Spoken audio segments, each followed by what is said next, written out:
You were born in the middle of the African savannah, and let me tell you, the welcome committee is rough.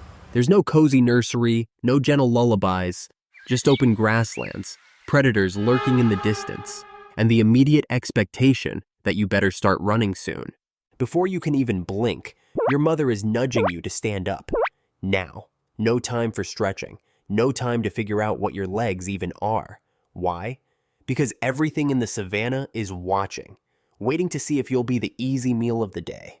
So wobbly as a newborn giraffe on roller skates, you rise. Your legs tremble, your hooves slip, and your entire existence feels like a mistake.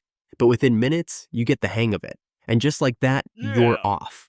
Welcome to your first day as a zebra. Hope you like cardio. As you grow into an adolescent, you develop a personality.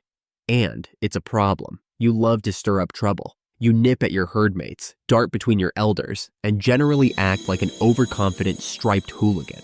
One time, you even decide it would be hilarious to chase a flock of birds near the watering hole until, whoops, you nearly run straight into a crocodile. Mom is not impressed. She teaches you the first rule of being a zebra: don't be stupid. You learn the art of grazing without wandering too far, drinking without standing too close to the water's edge, and keeping an eye on the tall grass for anything that might see you as dinner. Still, you can't help but test your limits. After all, you're young, you're fast, and you probably won't be eaten today. Let's talk about your fashion choice. Your black and white stripes are, according to some scientists, supposed to confuse predators. Something about blending in with the herd, or making it difficult to tell where one zebra ends and another begins. Yeah, about that. The lions? They're not confused. The hyenas? Also not confused. The crocodiles waiting at the watering hole? Definitely not confused. What actually happens is this. The moment a predator locks eyes on your herd, it turns into a chaotic, stampeding nightmare where the only rule is don't be the slowest. You're older now, stronger, and that means it's time to prove yourself. You can't stay in the bachelor herd forever. You want your own group of females, your own territory. But there's a catch. Some other stallion already has what you want, and he's not just going to hand it over. So, you do what zebras have done for generations. You fight.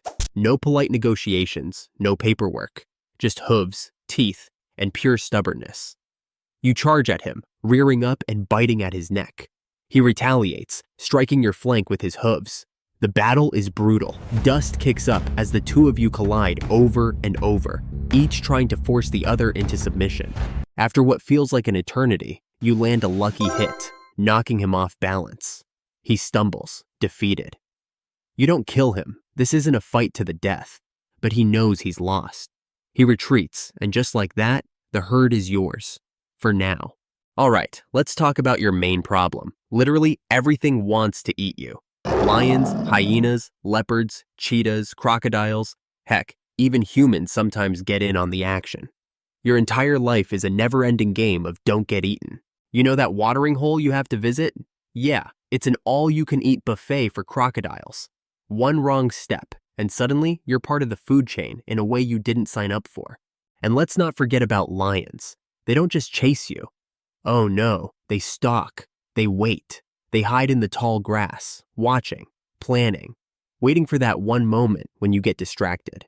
Then, bam, full speed sprint, claws out, fangs bared, and you are the target.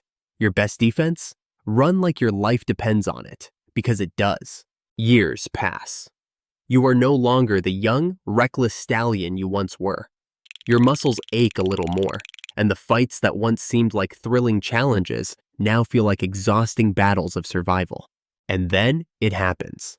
A younger, stronger stallion sets his sights on your herd. You know how this works. You've been on the winning side before. Now, you're the one defending what's yours. You fight. Hooves clash, teeth gnash, and dust swirls. But this time, you're slower, weaker. He knocks you to the ground, and though you scramble to rise, you already know the truth. You've lost. The herd moves on with him.